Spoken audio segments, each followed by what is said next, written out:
اعوذ باللہ من الشیطان الرجیم بسم اللہ الرحمن الرحیم ومن يتق اللہ یجعل له مخرجا ويرزقه من حيث لا يحتسب ومن يتوکل علی اللہ فهو حسبه۔ میں نے آپ حضرات کے سامنے قرآن کریم کی ایک آیت تلاوت کی ہے۔ اس آیت کریمہ میں اللہ تبارک و تعالی نے ہماری اور آپ کی اور پوری کائنات کے ہر انسان کی تمام پریشانیوں اور مصیبتوں اور ہر رنج و غم کا ایک واحد علاج بتلایا ہے۔ میرے دوستو، آج ہم لوگ اپنا جائزہ لیں اور اپنا محاسبہ کریں اور اسی کے ساتھ ساتھ پورے عالم اسلام پر ایک نظر دوڑائیں گے تو ہمیں ہر طرف سے یہ خبر سننے کو ملتی ہے کہ آج پوری دنیا کے اندر بدتمیزی، بد اخلاقی، چوری، رشوت خوری بالکل عام ہو چکا ہے۔ طرح طرح کی بیماریاں پھیل رہی ہے، عجیب مسائل پیش آ رہے ہیں، نامعلوم انسان کیسے کیسے حالات سے گزر رہے ہیں۔ آج انسان کے پاس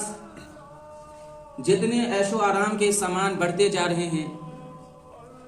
جتنی انسان دنیاوی ترقیات کی منزلیں طے کر رہا ہے، اتنی ہی اس کی پریشانیاں اور مسائل بڑھتے جا رہے ہیں۔ میرے دوستو، انسان کا جب چین و سکون ختم ہو جاتا ہے اور اس کو کوئی منزل نظر نہیں آتی تو میرے ایمان والے بھائیوں، قرآن کریم ہی ایک ایسا رہبر ہے جو انسان کو اس کی بربادی کی وجہ بتا کر سیدھے راستے کی ترغیب دلاتا ہے۔ میرے دوستو، اللہ تبارک و تعالی نے قرآن کریم میں فرمایا وَمَا أَصَابَكُم مِّن مُّصِيبَةٍ فَبِمَا كَسَبَتْ أَيْدِيكُمْ وَيَعْفُو عَن كَثِيرٍ۔ اللہ تبارک و تعالی فرماتے ہیں کہ تم پر جو مصیبت آتی ہے، تم پر جو حالات آتے ہیں، تم پر جو پریشانیاں آتی ہے، وہ تمہارے اپنے اعمال کی وجہ سے آتی ہے۔ آج ہمارے اعمال اچھے نہیں ہیں، آج ہمارے اخلاق اچھے نہیں ہیں، آج ہمارے کردار اچھے نہیں ہیں، آج ہمارا لوگوں کے ساتھ حسن سلوک اچھا نہیں ہے، اس لیے ہم پر پریشانی اور مسائل بڑھتے جا رہے ہیں۔ میرے دوستو، نامعلوم اللہ تبارک و تعالی نے ہمارے کتنے ہی ایسے گناہوں کو یوں ہی درگزر فرما دیتے ہیں۔ میرے دوستو، حقیقت یہ ہے کہ اگر اللہ تبارک و تعالی ہم سے حساب لینے پر آ جائے، اگر اللہ تبارک و تعالی پکڑ کرنے پر آ جائے تو ہم ایک لمحہ بھی اس دنیا کے اندر زندہ نہیں رہ سکیں گے، اور خدا کی کائنات میں ایک سانس بھی لینے کے حقدار نہیں ہوں گے۔ لیکن میرے ایمان والے بھائیوں، اللہ تبارک و تعالی اپنے بندوں سے بے پناہ محبت کرتے ہیں، اس کا احسان ہے ہمارے اوپر۔ اس لیے میرے ایمان والے بھائی، اللہ تبارک و تعالی نے مہلت دے رکھی ہے کہ ابھی بھی باز آ جاؤ، ورنہ تمہارے اوپر اس سے بھی بدتر حالات پیدا کر دیں گے۔ میرے دوستو، خلاصہ یہ ہے کہ آج ہم جن حالات و مسائل کے شکار ہیں وہ ہماری ہی بدعمالی کا نتیجہ ہے، ورنہ تو جس طرح اللہ تبارک و تعالی نے پانی کے اندر پیاس بجھانے کی صفت رکھی ہے کہ اگر کوئی پیاسا پانی پی لیتا ہے تو اس کی پیاس بجھ جاتی ہے، جس طرح اللہ تبارک و تعالی نے کھانے کے اندر بھوک مٹانے کی تاثیر رکھی ہے کہ اگر کوئی بھوکا کھانا کھا لیتا ہے تو اس کی بھوک ختم ہو جاتی ہے، اسی طرح اس احکم الحاکمین نے اپنے احکام میں اور اپنے پیارے حبیب صلی اللہ علیہ وسلم کے مبارک طریقے میں تاثیر رکھی ہے کہ اگر کوئی مادیت پرست چیزوں کے پیچھے دوڑنے والا، اگر کوئی فساد و حالات کا مارا ہوا، احکام الہیہ، اللہ کے احکام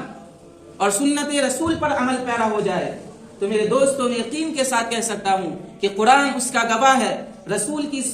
سیرت اس کی دلیل ہے، اور صحابہ کا عمل اس کا شاہد ہے، اور بزرگوں کی زندگی اس کا دلیل ہے کہ وہ کامیاب ہو جائے گا، اس کے دل کا ہر رنج و غم دور ہو جائے گا، اس کی تمام پریشانیوں اور مصیبت سے دور ہو جائے گا، اور اللہ کی رحمتیں اس پر برسنے لگی۔ میرے دوستو، لیکن اس کے لیے تقوی کی ضرورت ہے۔ جو شخص تقوی اختیار کرے گا، اللہ تبارک و تعالیٰ کی اس کی قدم قدم پر نصرت اور مدد فرمائیں گے۔ اللہ نے قرآن کریم میں فرمایا وَمَن يَتَّقِ اللَّهَ يَجْعَل لَّهُ مَخْرَجًا وَيَرْزُقْهُ مِنْ حَيْثُ لَا يَحْتَسِبُ کہ اگر تم تقوی اختیار کرو گے تو میں تمہیں ہر تنگی سے بچا لوں گا اور ایسی جگہ سے رزق عطا کروں گا جس کا تم گمان بھی نہیں کر سکتے۔ میرے دوستو، معلوم ہوا کہ اگر کوئی انسان دل کا سکون چاہتا ہے، اگر کوئی انسان ہر رنج و غم سے دور ہونا چاہتا ہے، ہر مصیبت اور پریشانیاں سے دور ہونا چاہتا ہے، اچھی زندگی گزارنا چاہتا ہے، خوشگوار زندگی گزارنا چاہتا ہے، عیش و آرام والی زندگی گزارنا چاہتا ہے، تو اس کو چاہیے کہ وہ تقوی اختیار کرے، یعنی اس بات پر دل سے یقین کرے کہ لا الہ الا اللہ محمد رسول اللہ، اللہ کے سوا کوئی معبود نہیں اور حضرت محمد صلی اللہ علیہ وسلم اللہ کے سچے رسول ہیں۔ میرے دوستو، یہ کلمہ اپنے اندر وہ تاثیر رکھتا ہے کہ اگر کوئی 70 سال کا کافر گناہوں اور معاصی کے دلدل میں پھنسا ہوا ہے اور وہ شخص سچے دل سے کلمہ پڑھ لیتا ہے تو اللہ تبارک و تعالی اس کے 70 سال کے گناہوں کو ختم کر دیتے ہیں اور وہ شخص ایسا ہو جاتا ہے جیسا کہ ابھی وہ اپنی ماں کے پیٹ سے جنا ہے۔ اللہ تبارک و تعالی سارے کے سارے گناہوں کو معاف فرما دیتے ہیں اور اللہ کی رحمتیں اس پر برسنے لگتی ہے، اسے منزل کا پتہ مل جاتا ہے، اس کی زندگی کا مقصد حل ہو جاتا ہے اور آخرت کے تمام دروازے اس کے لیے کھول دیے جاتے ہیں۔ میرے ایمان والے بھائیوں، آج ہمارے اندر تقوی نام کی چیز ہی نہیں ہے، ہمارے اندر گناہ ہی گناہ بھرا ہوا ہے۔ میرے دوستو، نیکی نام کی تو چیز ہی نہیں ہے۔ اس لیے میرے دوستو، ابھی وقت ہے اور اس وقت کو غنیمت سمجھو اور آج ہی اللہ تبارک و تعالی سے توبہ مانگے اور رو رو کر اس احکم الحاکمین سے معافی طلب کرے۔ یقیناً وہ ارحم الراحمین ہے، غفور الرحیم ہے، ضرور معاف فرما دے گا۔ حدیث میں آتا ہے کہ اگر رونا نہیں آتا تو رونے جیسی صورت ہی بنا لے۔ میرے دوستو، اللہ تبارک و تعالی کہ یہاں ندامت کا ایک آنسو کی قیمت بہت زیادہ ہوتی ہے، ممکن ہے کہ اللہ تبارک و تعالی انہی آنسوؤں کے صدقے ہم گنہگار امتیوں کی مغفرت فرما دے۔ یہ دوستو، ایک جگہ حدیث پاک میں آتا ہے کہ جب قیامت کا منظر ہوگا اور ہر آدمی جس کو اعمال نامے کی طرف بلایا جائے گا تو وہ سارے کے سارے گھٹنوں کے بل گر پڑے گی اور جب آگ کے قریب پہنچے گی تو اس کی سخت شور سنائی دے گی۔ اس سخت شور کی وجہ سے ہر آدمی بلکہ انبیاء نفسی نفسی پکار رہے ہوں گے، یا اللہ میری جان بچا، یا اللہ میری جان بچا۔ حضرت آدم علیہ السلام نفسی نفسی، حضرت نوح علیہ السلام نفسی نفسی، حضرت یعقوب علیہ السلام نفسی نفسی، سارے انبیاء نفسی نفسی پکار رہے ہوں گے۔ لیکن میرے دوستو، قربان جائیے اللہ کے رسول صلی اللہ علیہ وسلم پر، ہم کیسے امتی ہیں۔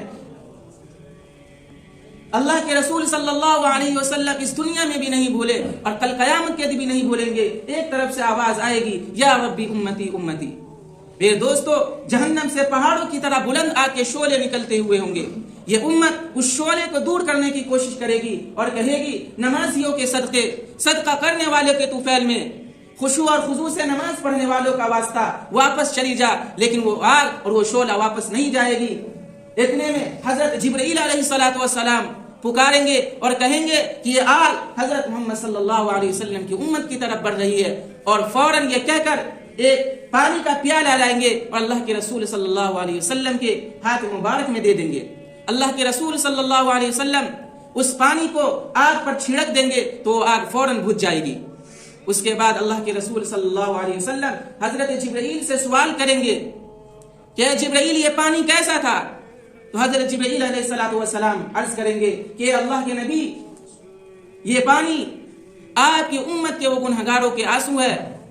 جو وہ دنیا میں رہ کر کے اللہ کے ڈر اور خوف سے بہایا کرتے تھے۔ آج مجھے حکم ملا ہے کہ یہ پانی آپ کو دوں تاکہ وہ پانی آگ پر چھڑک دے اور اللہ کے حکم سے وہ آگ ٹھنڈی ہو جائے۔